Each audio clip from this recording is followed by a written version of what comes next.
Well, here we are set up, we are selling, and we're buying from each other. And I just bought a couple of pieces off of that table, and here's the dollar table, and here is the porch festooned with really cool stuff that came from Cincinnati, and they've been selling some stuff. And we have people from Illinois and a Colorado plate. So we actually have a pretty good turnout here today. We almost just sold this limo set, only $10 for all of that. What a steal of a price. The Hager piece is cool, the Eichhold piece is my favorite. That's we'll have it drained when we do the little ride, Well, it is a wet, rainy Sunday morning on half-off day.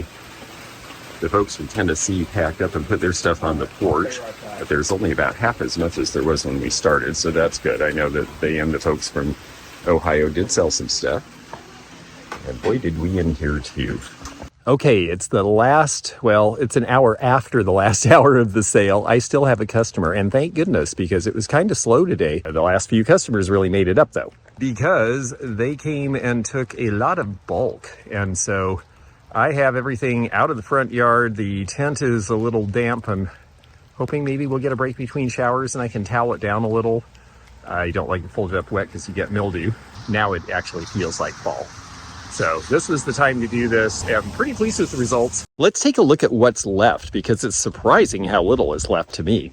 Got the hubcaps back on the porch. Didn't really sell any of those. I'm going to have to eBay those. But all these other boxes you see are completely empty. And there are stacks and stacks. There's probably 20 empty boxes now that were not empty before this. So I feel really good about that.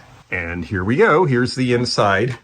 This table is completely clear. Nothing on it except some wet linens that I'm letting dry. But look around. We were so fortunate to have these folks come at the last minute. I had 3, and each one of them wanted to buy a chunk of stuff. One is getting ready to do eBay all winter for money because she's going to be having some sort of surgery and can stay at home and do it. Another guy has a store in Owensboro, and he wanted a bunch of stuff. So we have a lot of empty counters. The china cabinet, the Wedgwood, the pilgrim glass piece that was on top of it, all of it is gone. Every single piece. Most of the toys and games and kid stuff are gone. Now, we did some bulking and some group pricing and some lotting of things, but not until late in the sale, because there's really no reason to do that until you get near the end. The last fellow was interested in a bunch of these Native American pieces, but we could not come to terms on that. And I wasn't able to sell these really lovely prints of the herons. They are signed in numbered editions. It's Lena Liu, and she is known. So we will take these and we will put them out to sell in a retail location. The Yadro piece is gone. Didn't sell many of the baskets. These have been here a while. It's time to send those to auction. But we sold all of the nice china, pretty much. All of that Syracuse china, all of the Lenox china, everything we got out. Over on this table here, you'll notice this shelf is pretty devoid. We have one piece of linen left in the entire house, and it's that tablecloth, which frankly to me was the nicest piece, and it's still here. We did sell a ton of clocks. You noticed on the table there, 3 marble clocks all sold and a number of wooden clocks sold today. And that was great because clocks have been kind of a hard sell. We didn't price them high.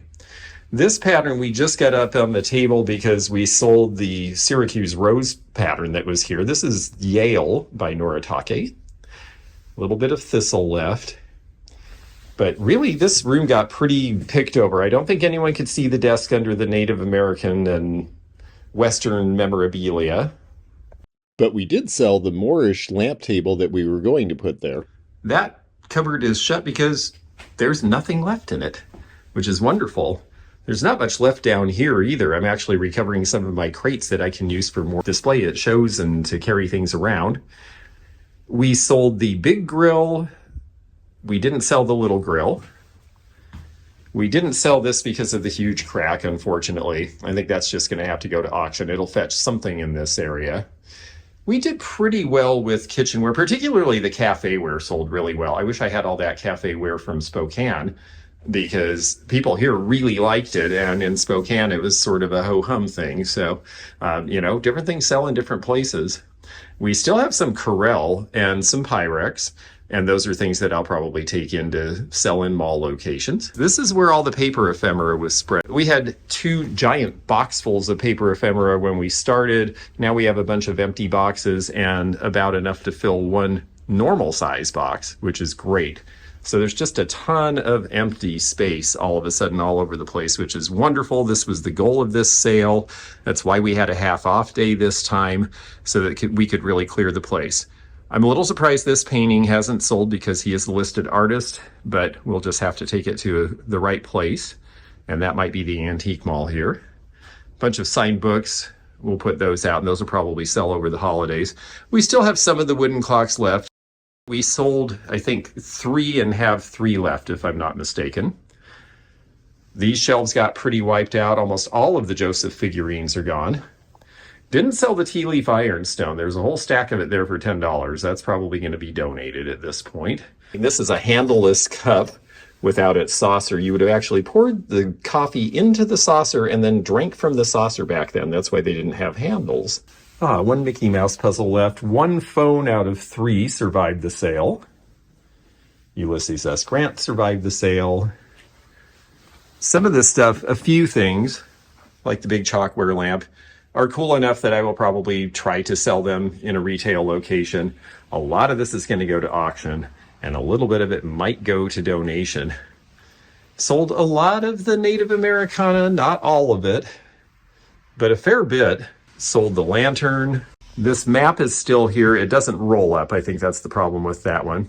Did not sell the Art Deco Chase Warmer. I think that's just a big thing for people to deal with, but I'm not afraid to put that online and ship it because the other one I put on same line sold right away for good money. So we'll probably try that. Did not do well with the David Winter cottages that were here, or the bird figures particularly. I think we're getting a little out of season for that, but we did sell almost all of the green glass off of this shelf. So that was nice. Sold a little bit of the Torquay. There's just holes everywhere. I don't even remember what was in some of these places. Yeah, it's just been a whirlwind of a sale, but I'm very, very happy that so much is gone. We've got little racks that are exposed that we can use in our sales and shows, or put them out for sale next. It will likely be a few days before I do donations and auction runs, and a lot of this stuff is bound for the auction house. So if you saw something that you liked, please send me an email with a timestamp of where you saw it in this, and I will be glad to make a very nice price for you. And if you let me know where you are, we can figure out the shipping and see what we can do for you. And with that in mind, one more time, I'm going to run a little more slowly through a few of the things that are just really fun and cute. The cat toothbrush holder, I think, is really great. These frog musicians are fun. This guy would have been an hors d'oeuvre holder with all those little holes in his hat. Fun little, well, one has got a mirror and a bouquet, but the other ones are playing music, and they are marked Japan. I'm wondering if we can tell who did any of these. They're pretty good quality, and they look 50s to me. These are Charlotte Beach down here, the 2 little red-headed figures. I don't think people saw them because they kept getting shoved to the back. We had a lot more stuff on this shelf originally. 3 Josephs left. One has the tag. That's the 6-year-old girl. The 4-year-old girl and the 7-year-old girl are also available. And then we have Elephant and Graduate and just some cute little kitsch things down here. That fish is really fun. 1930s little bisque doll there. Little bit of uranium glass. I'm surprised that didn't sell. The pink sold here last year. It didn't sell this year. A lot of empty spaces here, though. This had all sorts of stuff on it that is gone. Do have a group of Sebastian's miniatures there. More pink depression. I think it's beautiful. This got completely emptied out. We sold the purses, we sold the accessories, we sold almost all of the perfume.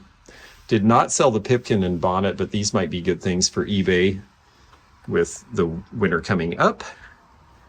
And then over here, I was surprised that this sold because this was a lot of stuff that had been here at the last sale, and yet this whole corner is almost emptied. So that was a nice, pleasant surprise. We have a few paperweights left, Did not sell much in terms of art and prints, which is a little surprising because we've got landscapes. They're popular now and it is that time of year, but maybe everybody who came, we had a lot of dealers. And I think a lot of them, they're buying for resale. They're not buying to decorate their house. This had a bunch of blue and white jasperware, Wedgwood. It's all gone. We sold a bunch of boxes. We sold a bunch of stuff off of the desk. Didn't sell the desk itself, but we will. Zeno was here earlier, and I was going to have him explain the story of my black eye. It's actually almost done being swollen, and it's not really very black anymore, so that's a good thing.